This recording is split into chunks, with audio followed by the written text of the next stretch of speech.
each candidate is expected to do at least 5 hands-on cases at different levels depending upon the prior experience, and throughout the course. In the meantime, we will have continuous lectures in between. We will try to engage you as much as possible, inshallah, and hopefully it should be a very interactive session. Most of you are pretty experienced and already doing EUS with strong CVs, we heard. So inshallah, it will be a very nice session with all of you. Right. And don't worry about taking notes or anything. You can access these lectures. The Facebook link is a very good link. Our AV is very good, so you'll be able to access these lectures as if you're sitting here. So take your time, focus, ask as many questions as you want, and you can refer back to all the material online. So thank you. It's so good to see you, Dr. Miller.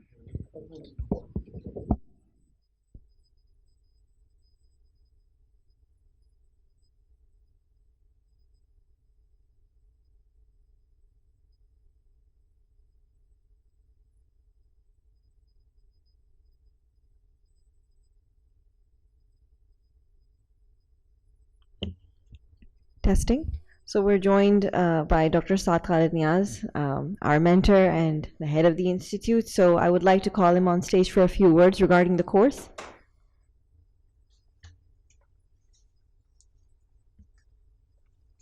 Okay, Bismillahirrahmanirrahim. Apologies. I think the signal outside Civil Hospital broke down. So once the signal goes, there was a complete gridlock just outside the hospital. Anyway, so I didn't realize this is the 6th EUS course. Time flies.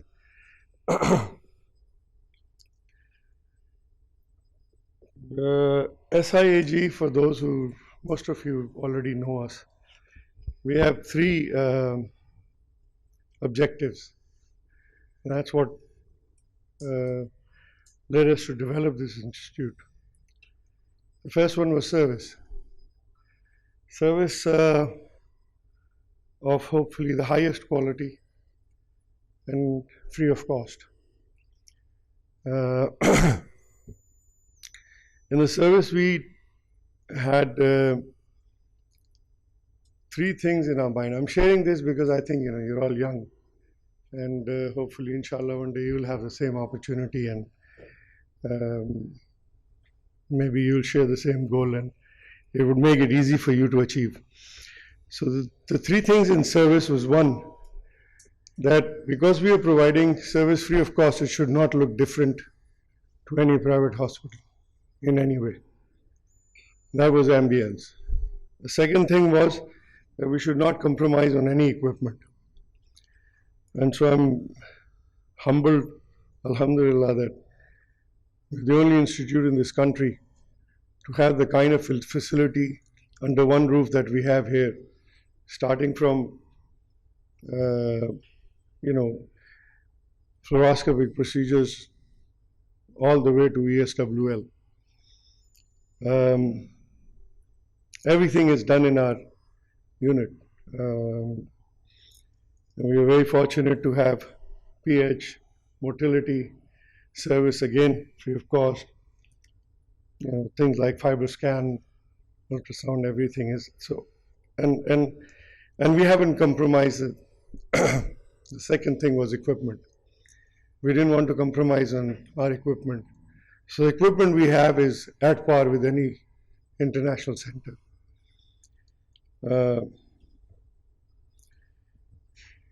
The third thing was the attitude of the staff. And I think it's very important for us to understand that those who come to our center are doing a favor to us. We are not the ones who are doing favor. And that has to go and be put in everybody's mind. Patients provide you as physicians, doctors, surgeons, whatever. Allah uses them as your providers. So unfortunately, whether we like it or not, it's not us who's doing a favor. It's them who's doing a favor. And in our institute particularly, because this by and large is a cashless facility, And most of our patients come from lower socio-economic background. We don't want them to feel that, you know what, there's a special place for you. There's a special place for those who can afford, those who have all the amenities that Allah has granted them, versus those who don't. I mean, I think the principle in education and health, we need to learn from other countries, and that should be a universal thing. It is a universal right of every citizen to have the best quality of health and education. Unfortunately, we lag behind by miles. So those are the three aims in service provision. The second thing was to be involved in training. And that's why you're all here. We have training in-house for those who are our fellows, our research fellows. And we also did short fellowships, but the requests have now become so many, that it's really difficult for us to focus on our own faculty, or our fellows. And obviously our priority is our fellows. So message here is that for some time we are not going to have any short fellowships until I'm happy with what we have committed to our fellows. So this is in-house training. We have these courses. This is the 6th endoscopic ultrasound. We've done 8 ERCP courses. We finished the 8th yesterday. And that's why I think I'm a bit tired, because this is the first time we're actually going all 6 days. In fact, not 6 days. It's going to continue till Tuesday with the next bariatric endoscopy thing. So training, we thought, how can we contribute to people who are not here in Karachi or who are not in our institute? And that's where this course came about. You all know, some of you have already attended the courses, that we started these way back in 2010 with colonoscopy. And I'm very grateful to Dr. Waqar, Paul Hagan, and then Khalid Hassan, who will be joining us shortly, and Mustafa Rai and Nadeem Tehami, and we had Sri Shahaber last year for ERCP from UK, and local national mentors, faculty, Professor Riyasul Nabi Tayyab, and for some time even Amjad Salamat Saab had come. So this program is actually not for you to come see us do it and learn. This is about giving you the scope in your hands, teaching you the maneuvers that you need to do, whatever the course is about for this. This is obviously EUS. And this is the only thing that I will confess that I wasn't trained when I came back from UK, because EUS in those days was very early and very boring. It was just a radial thing, and they used to take almost sometimes an hour to do, and you start looking at gray. And the fear you all have, and I'm sure I had when I started it, from the real thing, the red color, I call the beautiful pictures of the intestines or stomach or colon, to this black and white which we are not used to. And so I took the wrong way. I started trying to understand what the gray was. Very soon I realized that you really don't need to. I used to think I spend more time in learning EUS than anything that I know.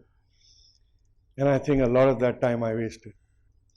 And partly because I think the way EUS is projected is that this is really difficult.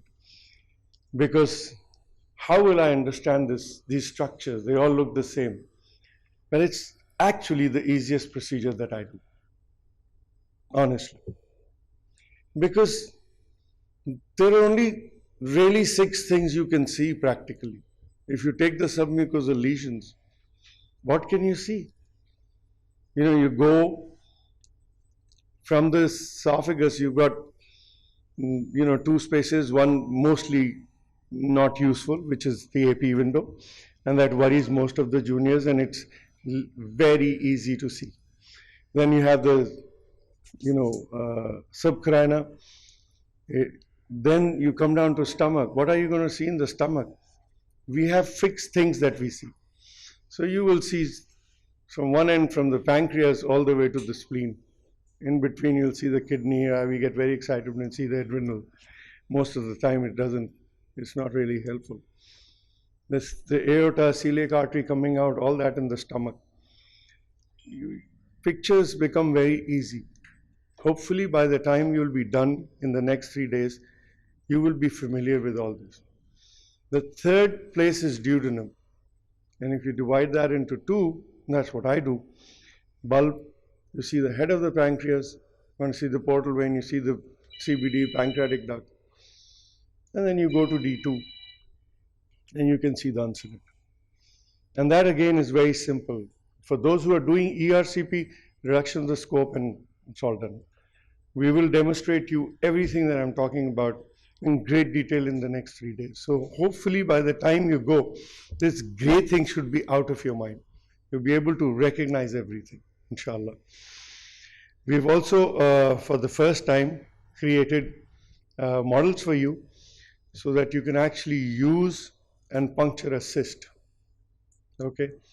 And have that feel of how do you use the needles and biopsy, rather than doing it on the patient. So you have plenty of time, you can. So that's something that we are adding. That model was made here in our own institute. So hopefully we'll have a feedback from you as to how good it was. So with that introduction, the last thing we did was an R&D department. We're a very small R&D department. There was only actually the whole department plus 2 people. And in that R&D department, we've developed your models for ERCP, which some of you have used for the ERCP course. We are actually improving that. Then you have colonoscopy, polypectomy models. Now this EUS model. We're still working on getting diagnostic EUS model as well, which hopefully we should have before the next course, inshallah. Alongside that, something that and we are only 2 years old in this institute. A lot of us, when we were in COVID time, you know, we had shortage of PEG, we had shortage of a lot of accessories. And that prompted, you know, me to think, what's so special about these accessories? Why can't we make them? You know, the simple ones, the low-hanging fruits. So we are also working on developing accessories. So savory wire, PEG, and now we're working on an US needle, US FNB needle. And we have the US needle, that's not a problem. So the prices have gone down in our initial, when we've created these, have gone down to as low as 10%. And if we can do it, I'm sure everybody can do it. So that was an introduction.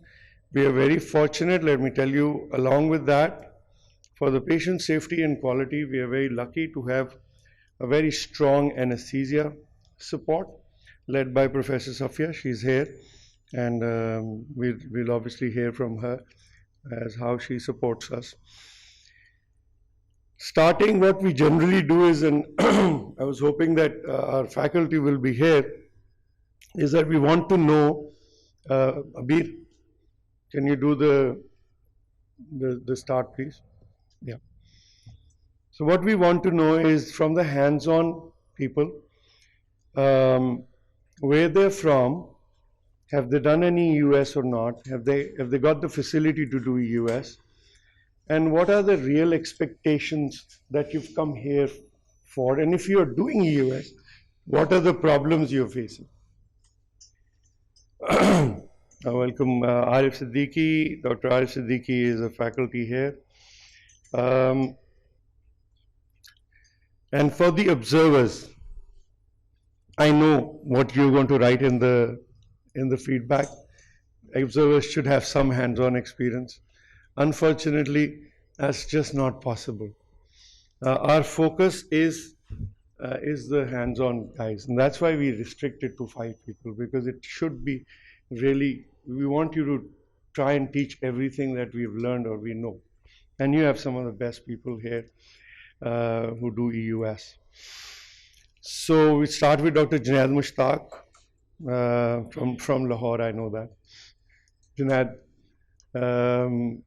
just tell us, the questions that I've asked. So I would like all the.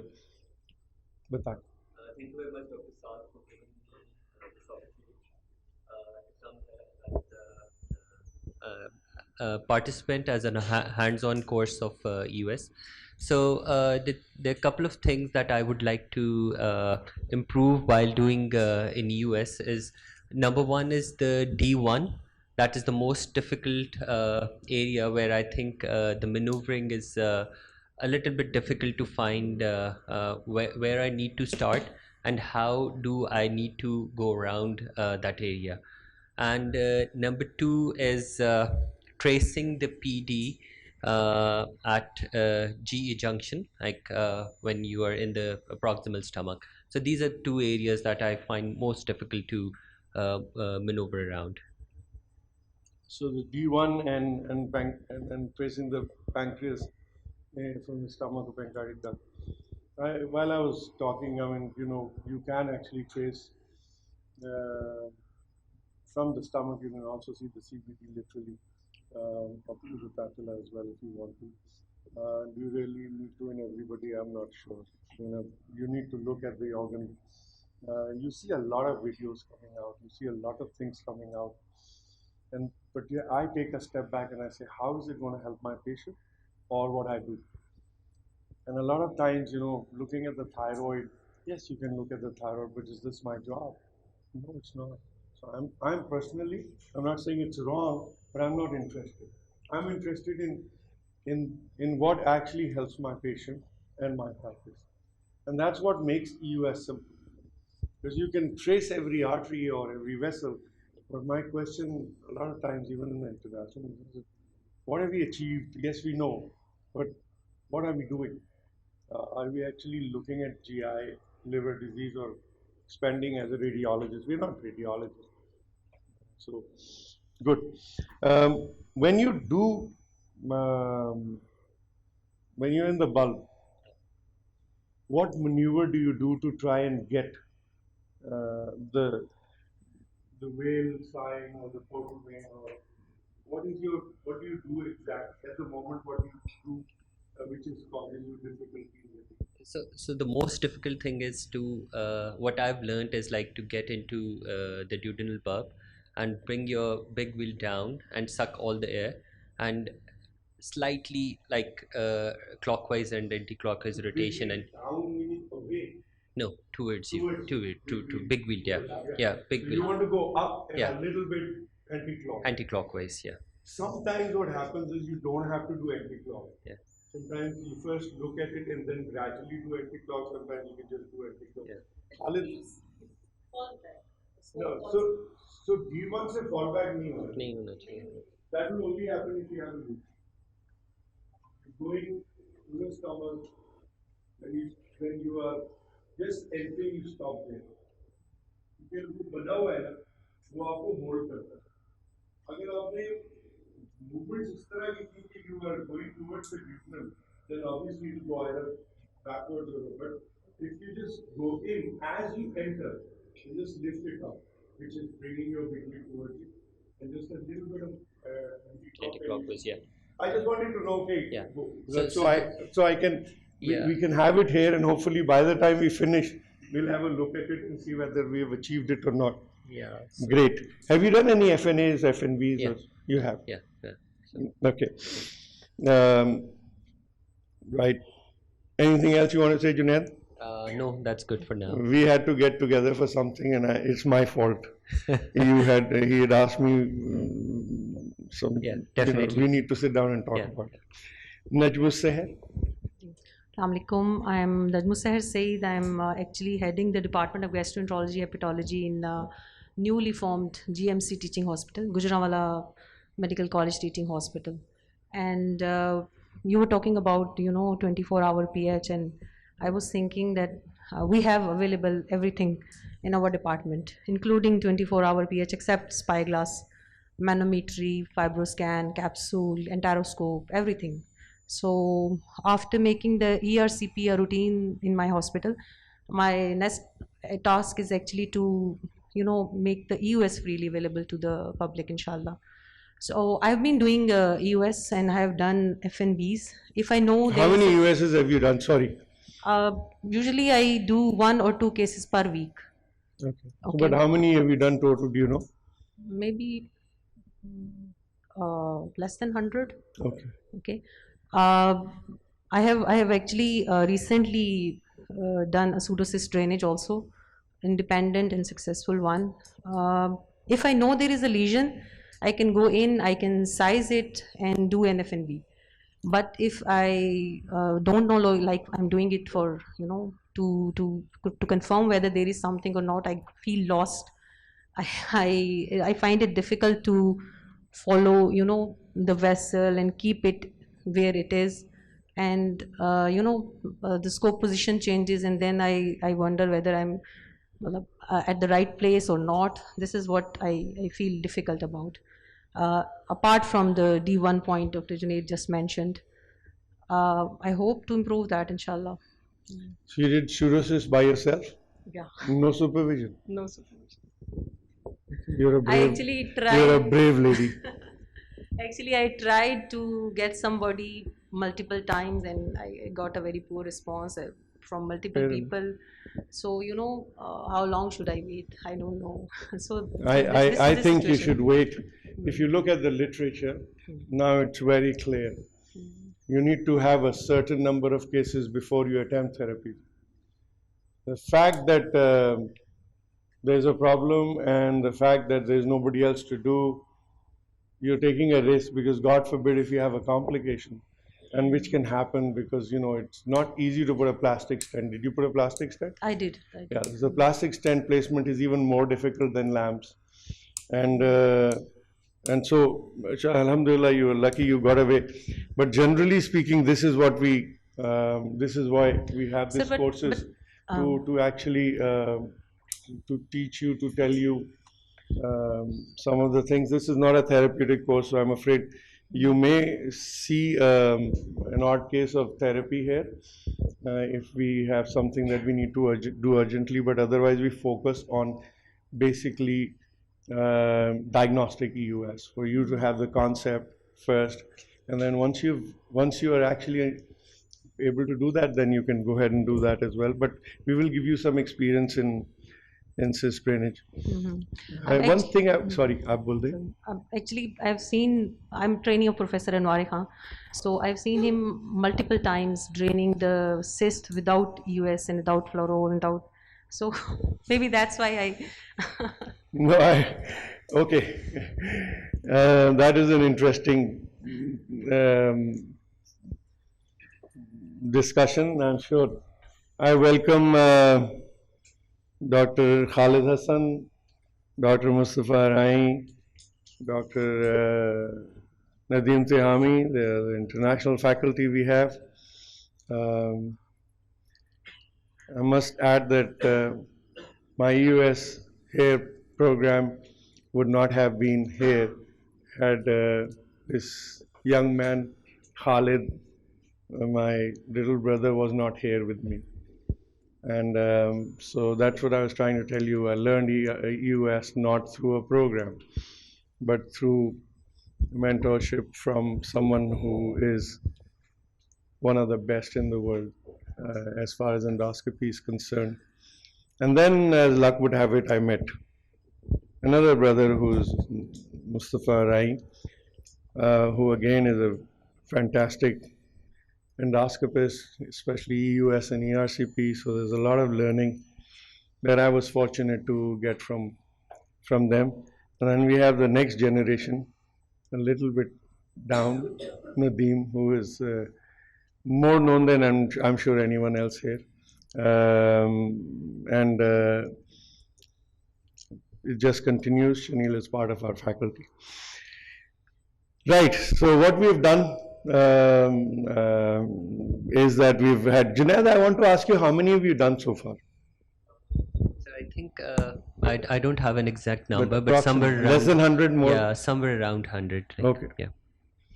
So that becomes, I'm sure, a little easier for us. Okay, Mia Shah Yusuf. Assalamu alaikum, sir. Thank you for having me. I am Dr. Yusuf from Peshawar. I am heading gastroenterology department at Prime Teaching Hospital, associated with Peshawar Medical College. I'm a NAU at US, and as a KP, we all are NAU. We don't have any US service in whole KP. So we were struggling with our patients. We started US service about 6 months back, but we were not doing it. We are calling some faculty and they do the cases from Shifa or from AKU or from somewhere. They do the case and we observe it. Recently, I went to China for a hands-on training at Hangzhou First People Hospital. I remained there for about 1.5 to 2 months. It was a good hands-on experience, but I was struggling with the language. The main barrier was the language, and I came back recently from there. Now I started under supervision of the people who are coming from Shifa to our institute or from Aga Khan. But I am struggling basically with the D1 to how to start there. I just have learned the basic maneuver that scope toward myself, going a little bit anti-clockwise to the 11 o'clock corner and suction and then other. But it's difficulty while tracing that and going that. Just have the theory, and but it's a difficulty. And additionally, I am having a fear of moving from D1 to D2. I always afraid that I may not cause some injury. So that's the basic area where I want to concentrate during this training. Okay. Fantastic. Nematullah. I am Dr. Ahmadullah, District Gastroenterologist, Bajor. Sir, I have recently completed 3 months fellowship in ERCP at SIAC, where I have observed a lot of cases, observed US, a lot of cases US, and few hands-on, 4 or 5 cases hands-on. So I am nigh in US and want to learn diagnostic US here. Thank you, sir. Thank you. Asma Asghar. Assalamu alaikum, and thank you very much for giving me this opportunity. And I have come from Peshawar, where I work in CMH We got as too a many people from gastroenterologist. KPK. And the issue with me is that I am from an institute where all the facilities are focused in few centers, and peripheral centers don't get much of the facilities. So basically, currently I am doing endoscopy, colonoscopy, ERCP, both therapeutic and diagnostic. But the issue is I was trained for US. I did my training in UK, and I came back in 2023, and unfortunately since then I have not done much of the cases because I didn't get a chance.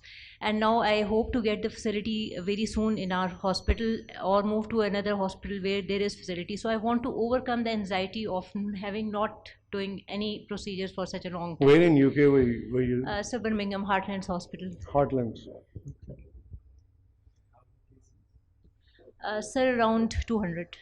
You did it by yourself? 200? So some under supervision initially, obviously, and in my second half I stayed there for 2 years. So in the second year I was able to do independent, including some FNAs, FNBs and cyst drainages. So you did independent more than 100 cases? Yes, sir. Okay, so we'll summarize it for you. We have Dr. Junaid Mushtaq from Lahore, who's done approximately close to 100 cases. His main issue was the bulb and tracing the pancreatic duct all the way from in the stomach. Ajmus Seher, she has done again close to 100 cases. She's from Gujranwala and she heads the department there. And she's done some FNAs, FNBs as well, and she's also trained one pseudocyst independently. And the discussion we were having was she did that first time without any supervision or any other previous experience. Then we have Nematullah, who's seen quite a few ESs. Hopefully grey-black is not that bad, but very few hands-on. And then Asma, who's Mia Shah Yusuf, who's done EUS in China. How many did you do yourself in China? Do they allow you to do it? Yes, around 50 cases. 50 cases. So now, language ko kaise, how do you, when you're doing a case, how do you? There were 9 advanced endoscopists in their center. 3 people were doing some English. So I was doing predominantly those. But with other, there was Google Translation. With other, there was a Google Translation, and one fellow was translating my language to them, and it was in between. So. Okay, so we managed. And last Asma sir, you've already heard. So Nematullah, yes. So that's where we are. So hopefully we all will have different views, but because I think I was very fortunate to have a fantastic mentor, and we did, after a lot of courses and everything else, doing some cases, we had Khalid over here and we did 70 cases in a week. And that's when he said, "You're good to go now." And I think had that not been the case, then we probably would have struggled here having US. Yeah. So the first 70 was with him is like, so I think you have very patient trainers, much more patient than I am, I'll be honest. I'm not a very good teacher, but I learn from them how we teach as well. So with that, we'll start the first talk, nobology, because one of the first things that scares everybody and most of the people don't know is what's there on that little cockpit that we are sitting on. So Mustafa.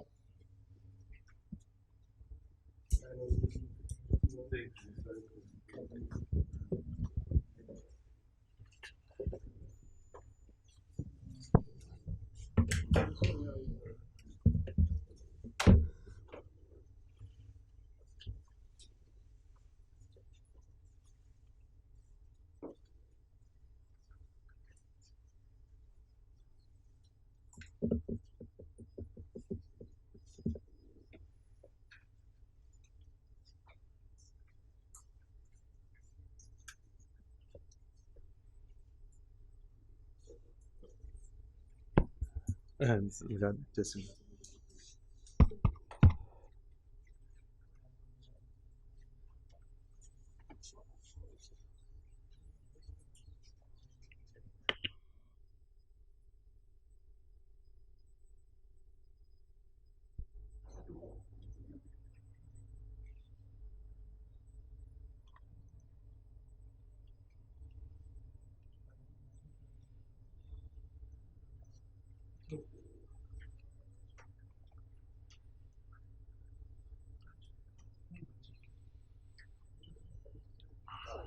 okay, so we'll get started. The Nobology talk actually I had never done till Dr. Sadmiaz had me come to this course, but I learned a lot from it. And there are a lot of things that we just take for granted in endoscopy and really don't fully understand till we actually start reading about them. And so my first advice to all of you, if you already know this is great, but if you don't, this is not passive information that you just pick up. You actually have to actively seek it, and then you can learn and become better at understanding the principles of ultrasound. And that allows you to actually do better EUS exams. So starting with the principles, you may already know this, but ultrasound obviously means high frequency. It's ultra compared to sound. So sound is in the 20 to 20,000 hertz range, right? If you look at this diagram at the top. Pointer, right? So 20 to 20,000 hertz. But now we're talking about 2 million. So now we're going from thousands to millions to 20,000 for ultrasound. And this is the range at which we are actually performing these exams. And we'll talk about that range later too. How does this work? Well, you have an electrical current applied to these crystals called piezocrystals. These crystals are vibrating from that electrical current, and that creates these sound waves. The sound waves are transmitted through the tissue, and they reflect back once they hit the tissue. And that image is created based on that reflection, which is what your ultrasound image is. These are simple concepts when you know them, but if you don't, it's just like, oh, ultrasound chal raha hai, you know, that's all. But when you actually understand them, you're like, yeah, this makes sense. The other second principle that is important is that whatever tissue that the wave will hit will actually give it some resistance. Based on that resistance and the nature of that tissue, you'll get some degree of reflection. Depending on the density of the tissue and the characteristics of the tissue, some waves will actually go through. So it's a combination of what comes back, what goes through, that gives you that signal. And your best signal is a 90-degree sort of back and forth, right? It's going straight at it and coming back. Anything that comes off at an angle is a distractor, basically. It's a refraction. Your wave is not going and coming back at you. It's like looking at the mirror. You're looking sideways, not straight on.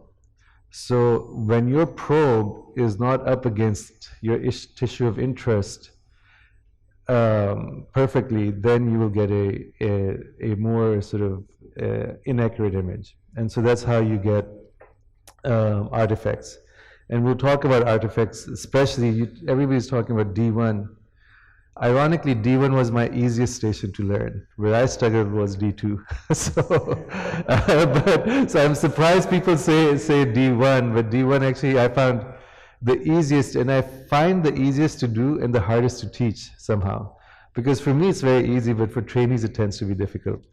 But we'll talk about these in case, and it's actually fun to teach and for people to understand those concepts. Okay, so next concept you need to know about is scatter. This is important for what goes on with these waves. So imagine you're putting all these waves through. Look at this image. Some will go across, some will bounce back. This is all expected. But some will bounce off and go in different directions, and that's your scatter. And different compositions will have different tissues. So fat has a lot of scatter. That's why fat is bright on ultrasound, because there's a lot of scatter from fat. More solid tissue, like a mass with less fat, will have less scatter, so you have a much clearer image. Air is 100% scatter. All your ultrasound is getting scattered, therefore it's just like a bright noise that you see. And then fluid, on the other end of the spectrum, is allowing all those waves to go through, so there's no scatter. So that's why you get a nice black image on ultrasound, right? So this is an important concept to understand, and varying degrees of scatter determine the ecotexture of your tissue. The other concept is how is the ultrasound wave being turned into an image, right? We think of these as waves normally. Sound is a sound wave, and that's called an A mode. Basically, when you have any kind of wave that is transmitted, it's a waveform like this. But what we're doing, the machine is doing for us, is it's converting that wave into brightness. So it's determined, it's like, this is all like human intelligence at its best, Allah's creation, best creation, working its magic to create this for us. This is why we're, by the way, the best creation, right? So they've decided, okay, well, we need to convert this signal into an image, so let's convert it into degrees of brightness. And that is what we see. So when we talk about B mode, this is the beauty of education. I didn't know what B mode is till I prepared this talk for the first course that I did in Karachi. Right? We just say B mode, right? Like, who knows what B mode is? This is simple, it's for brightness. So that's what B mode stands for, okay? All these things, for those of you who are doing ultrasound and have like 100 plus, you already have been exposed to these things, so you know this. The other thing is what happens, so when your transducer is moving around, which is, the other thing is, this is not ERCP. You go from ERCP, which is a very static field, to EUS, which is a very dynamic field. Your probe can't be just sitting there. I mean, obviously if you're intervening or biopsying, that's one thing. But when you're studying something, your probe is constantly moving. But what happens is, imagine that this B mode, this transducer is going across this field. You'll see you'll come across different things. They will create these sound waves that are converted into these bright images that will show up on your display. And as you move across, they'll sort of start at the periphery and then come into view, and then you go off in the periphery. So these are concepts of the transducer moving across. The other important thing is the gain function, which I'll show you here too, but gain is essentially the strength of your ultrasound signal. So if your image is not very clean, you're not seeing it very well, you may have to increase the strength on your ultrasound signal. That's your gain. And the easiest way to know about gain on the bigger consoles is the largest dial on the right lower corner. And we have two different setups. I think we have the big console today that you'll see, the Ariata, right?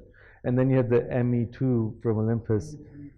Oh, 3 and 2. 3, they're ahead of us because we have not used 3. So we'll learn the 3 along with you guys, but we have the 2. And so basically the gain on the big machines usually is a dial. On these MEs, it's going to be a button. I'll show you. But the point of this is that you can adjust the gain.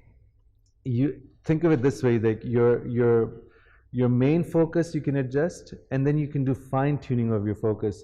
And that's, depending on the machine, you can call it, it's known as STC, spatial time compensation, or time gain compensation. And what it is along the depth of your image, at different levels of depth, you can adjust your gain.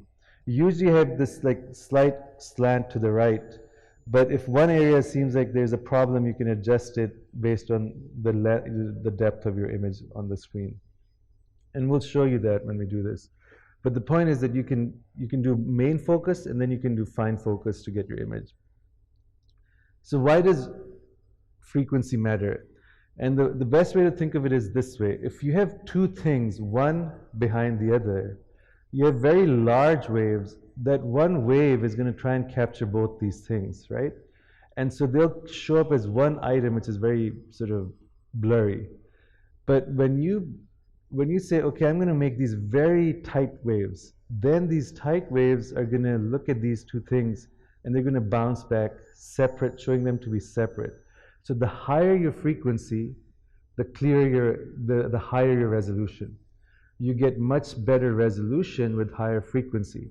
The problem is, with such a high frequency, it's like putting a lot of energy into it. You put a lot of energy, you get a lot more out of it, but you fatigue faster. So what happens is you lose your depth of penetrance. So for submucosal lesions that are small lesions or something close to the probe, high frequency is good. But if you want to have depth, you want to look at something in the liver, for instance, you can't do 20 megahertz because you won't get the quality of image that you want at 20 megahertz in the liver. For that, you have to drop down to 7.5. Just for basic principles, most EUS is done at 7, the default setting is 7.5 megahertz. You can go up to 10, but for anything higher, you have to have mini probes. They're small probes that go much faster, and then they can give you higher frequency. We don't use those very much, but those are things that you need to at least be aware of these principles. Lateral resolution, on the other hand, like one thing that is next to another, that is more a function of the machine and how it's being designed and the setup. You don't have to think about that too much. You don't really adjust that. That the machine is taking care of, so you don't have to worry about things that are next to each other. The other important concept here is Doppler.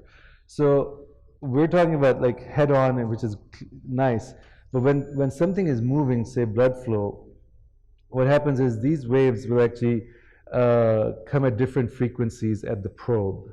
And those frequencies and movement are actually best appreciated not at 90 degrees, but anything other than 90 degrees. So the more the angle, the more obvious it is. So Doppler flow usually is best seen when something is not perpendicular to you, but actually at a side. So you can think, or you can see an image, and you think it's a bile duct or a cyst because you're right on top of it. But actually it may be a vessel, and because you're right on top of it, you may not appreciate that there's flow in there. That's usually with smaller things. For larger things, it's pretty obvious because there's turbulence inside in the flow as well. Okay, so moving on to the equipment. As I said, you'll see two different setups, a bigger console. This is an outdated image, I apologize. But something similar, the Ariata, which is the machine that you'll be using with the Fuji scope. And then the EUS ME2 or ME3, which is like a standalone box that connects with the with your regular Olympus equipment.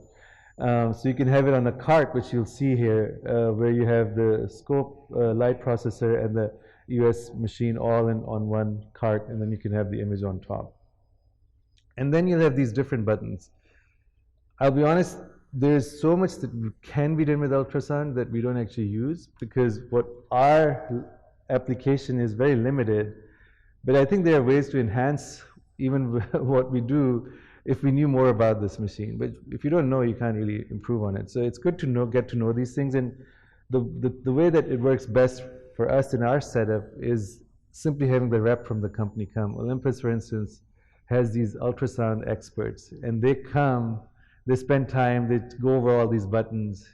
You remember like 5% of that, you forget the rest of it, and then you have to keep calling them back. You know, this is how learning works. You're shaking your head. Yahan pe it's not what. When we bought our TV films, Mm-hmm. we were struggling because the problem is that the guys here have zero. They actually didn't put it together properly. Yeah. We were here last I remember, yeah. and so we had to do online. Yeah. When I went to AV Results, I said, look, I have separate sections. I had a section of an hour Yes. going through everything. Like you said, by the time I reached Karachi, most of it was gone. Yeah, you forget. So now you need to have that Reinforced, exactly. That unfortunately is a big problem. But you know, as we Don't have the reps don't know anything.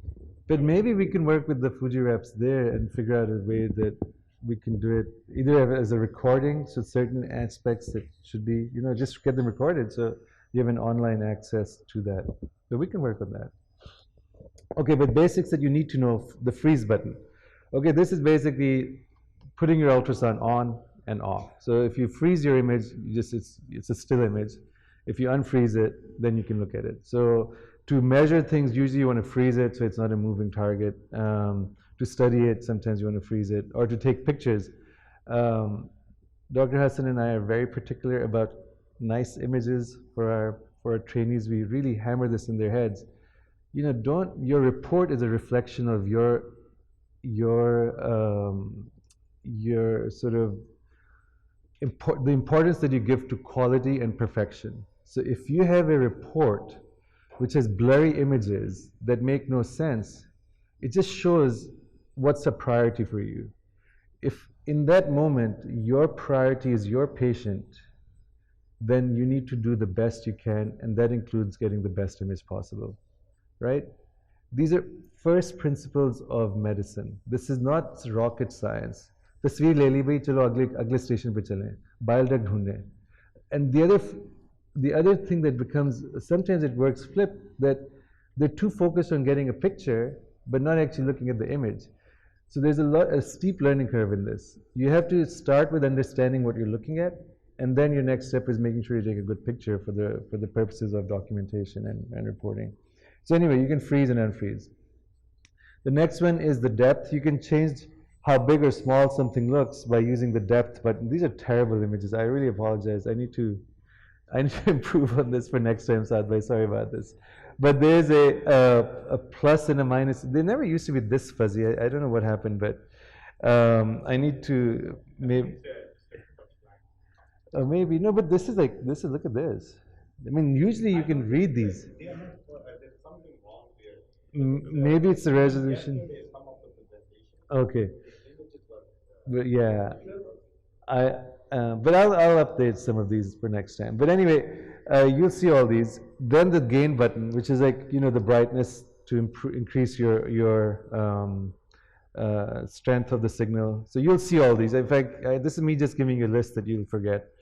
But then the STC function, then there's a setting, and then you go to that, and you can do the STC contrast, etc. So you can adjust things. It's just like photography, right? You can adjust your things to get a final good image.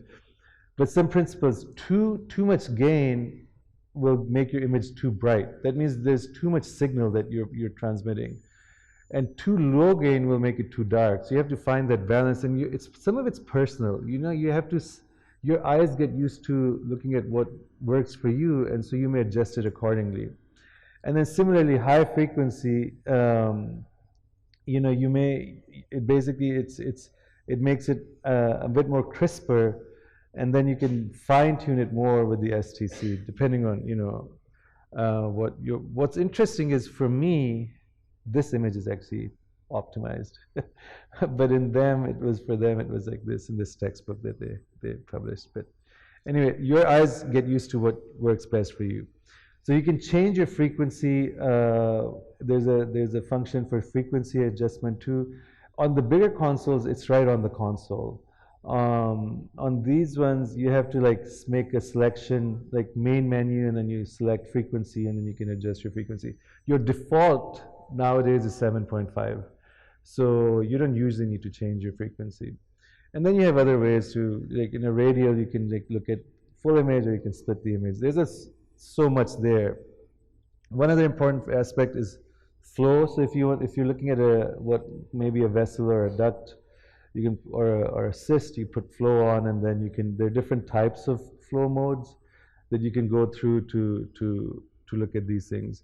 These are important to a degree. There's a function on the bigger machine called eFlow. That's the one I prefer to use. Color flow will show you direction. So red is towards the probe, blue is away from the probe. Power flow is a much stronger flow, which is not really color determined. And H flow is like a mixture of these two, where it still shows directionality, but it's not as strong as power flow. Sometimes when you're not sure, you may want to go with color flow, because they'll give you the strongest signal. But bottom line is, you have various options. The more options that you have, the more confusing you can get. The other important thing is, sometimes the gain on the flow needs to be adjusted. So you may see that there's no blood flow, but it's actually because the strength is too low, so you may have to increase the gain. So if you're in doubt, always you can increase the gain, make sure that's a true low zero flow situation, and not a false zero flow situation. So these things we'll go over as we go through these. I won't belabor this. PW, pulse wave. Yeah. So the other thing you can look at, once you have the flow, you want to see if it's an artery or a vein. Are you looking at a portal vein or a hepatic vein? Once you have the flow on, this option comes up, which is the PW, and then you can do the power wave, and you can actually see the waveform.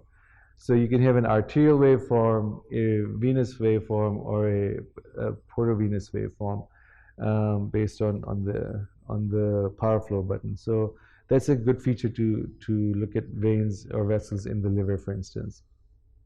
Okay, I'm going to skip this. This is an important feature, like just to know about that the caliper is what you use to measure things, and we'll show you.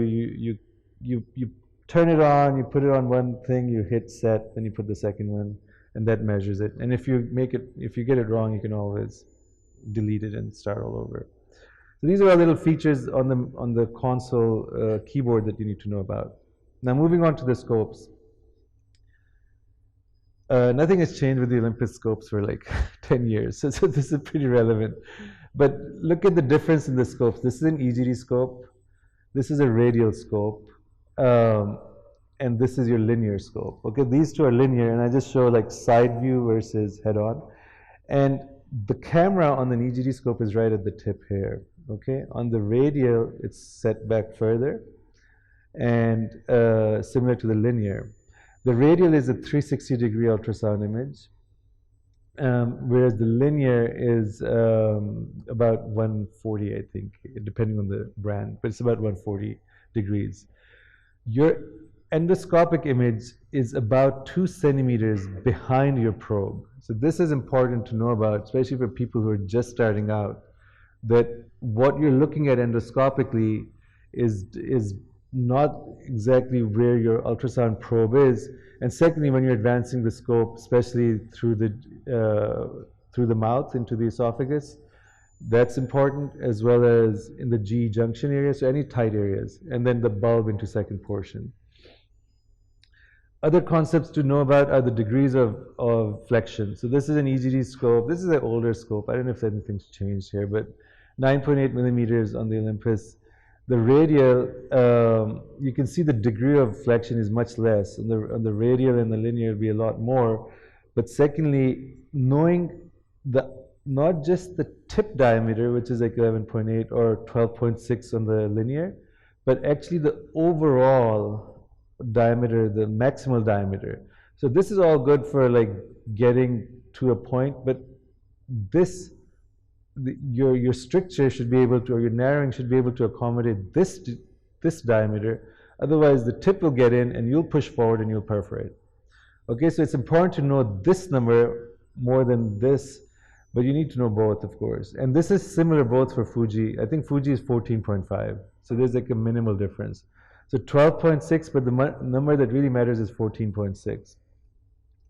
So you have to understand that the straight portion as well as sort of the viewing of camera and the angulation of the scope.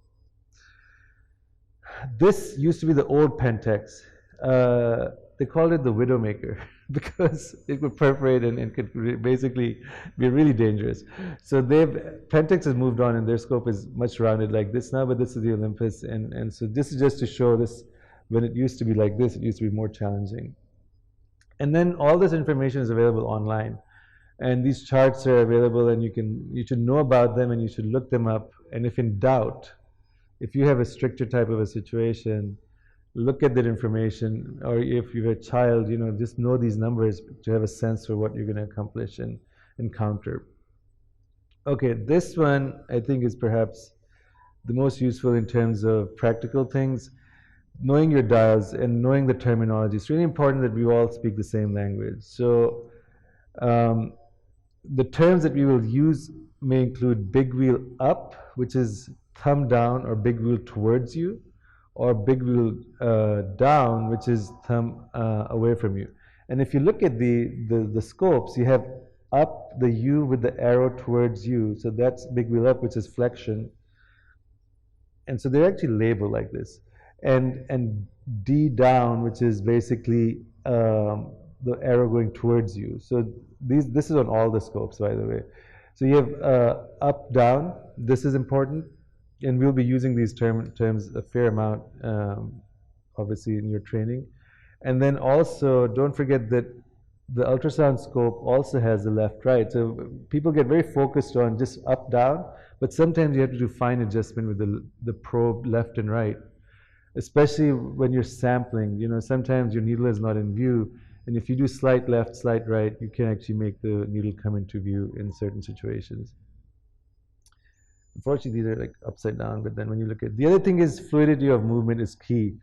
You have to give yourself space, and your arm and your elbow has to be really lax and relaxed.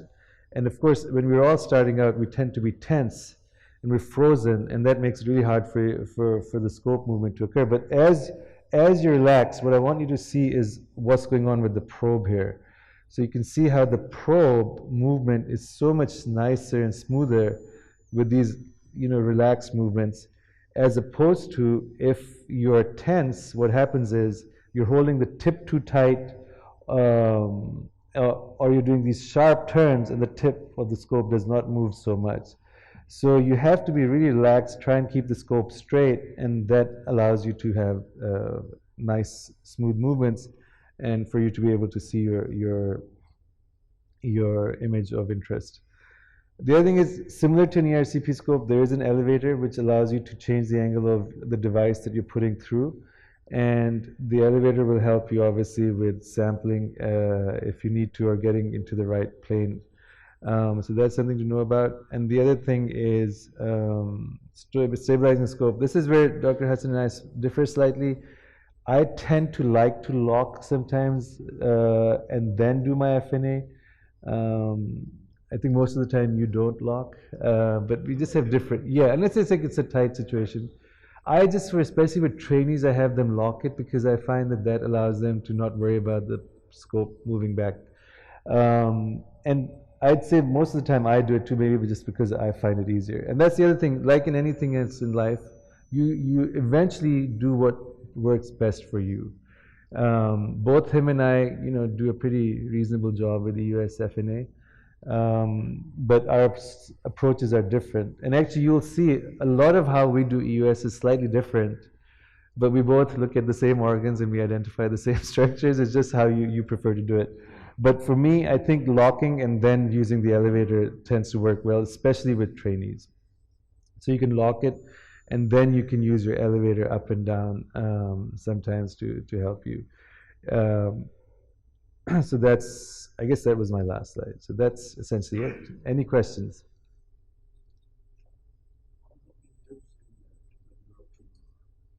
Yes, so it helps in the sense that sometimes because if this is the stomach and this is your probe up against it, sometimes when you let go of your big wheel, it may move away. So by putting it up against it and locking it, it stays in place, and then your needle can come out against the gastric wall.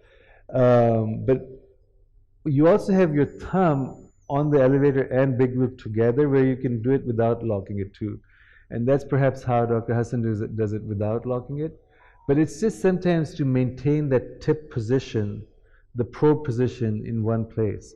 But as I said, it's not like a you must lock or you mustn't lock. It's very variable based on the situation. So one thing is like when you're going to lock it, if you pull the big wheel towards you and you lock it, you get in a really good position, and your needle is not even through that. That would be a problem in locking. So when you are going to lock after you put the needle into the scope.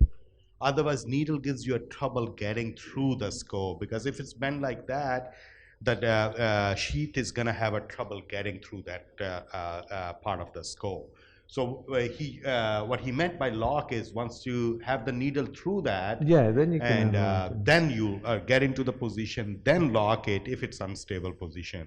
And yeah, sometimes like we do things. I may think I'm not locking, but based on unstable position, I just like without even thinking. It's like riding a bicycle or driving. You don't think when you're driving majority of the time, and but you just lock it because it felt like it's unstable.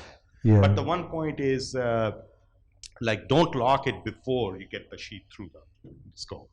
Yeah.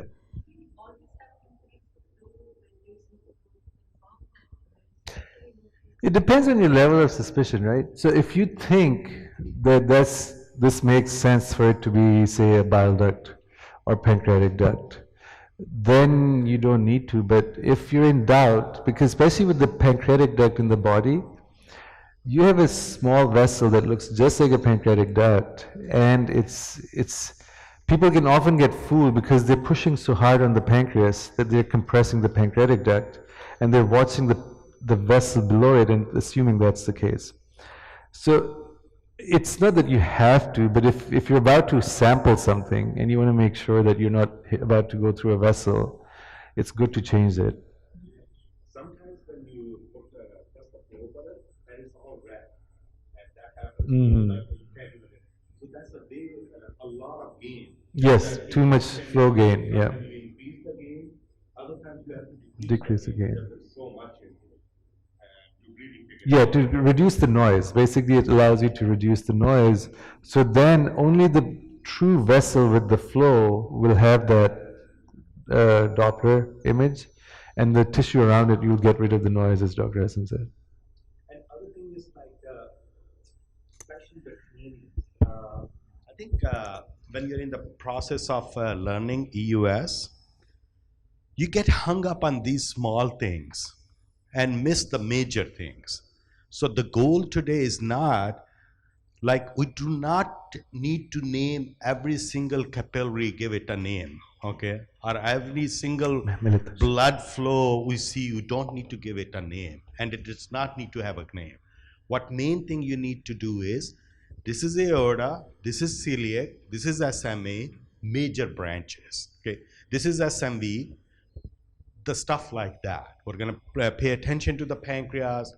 I'll talk a little bit about the station, organ-based, and then Mustafa and I both will demonstrate our ways of doing. And we are different. We have learned a different way, and you will see that difference. But goal is, again, to do a complete EUS examination, take a look at the organs, get the job done safely and effectively. But whichever way you get to it, that should be fine. So don't get distracted by small things. That's what I'm saying, okay? Don't keep asking, "Oh, what is that small vessel at like 6 o'clock or like 3 o'clock, which is in the corner?" I have no clue what that is. So maybe one of the blood vessels. Okay.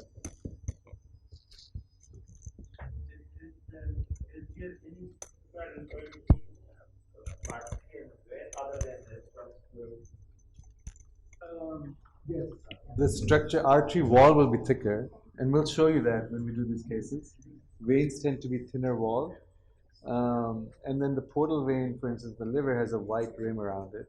So that's something that you pick up, but the wall is another way to look at it. But smaller vessels, you can't really tell. It's more so in bigger vessels. You can tell the wall. Anything else? Obviously, different structures differently. So if you're looking at static arteries in the tortuous course, like see, the vein will be coming straight. So depending on which kind of structure you're looking at, and that's maybe the one way of differentiating. A lot of times, like the wall is keep doing the same thing, and you start getting a sense of this shouldn't be the way, this should be the other way, vice versa. Or especially that vessel differentiation in the body. There's a lot of people who start, this is the PD. The fellows will often say, oh, it is a PD. Now it's the doctor. The doctor is the vessel. And then all I have to say is, now relax your weight because they're compressing. Think about it. The cold is here. You're really pushing down against the neck as you compress it. That's all it is. Relax your cold. And now you stop compressing the. So I guess the key theme here is the balance. For doctors, you gain too bright, you lose that, so you have less bright when you can see it. Likewise, that pressure thing is, air is the enemy. So you want to have as little air as possible. But therefore, you don't want you would want to maintain a contact and have a good coupling with the mucosa. But in doing so, you at the same time you don't want to cause too much of a compression, and as a result, you reduce the caliber of whatever ductal structure you're seeing it, and you can just compromise your views, EUS views, which is what the aim is, to have an optimized image to be able to interpret the anatomy and pathology.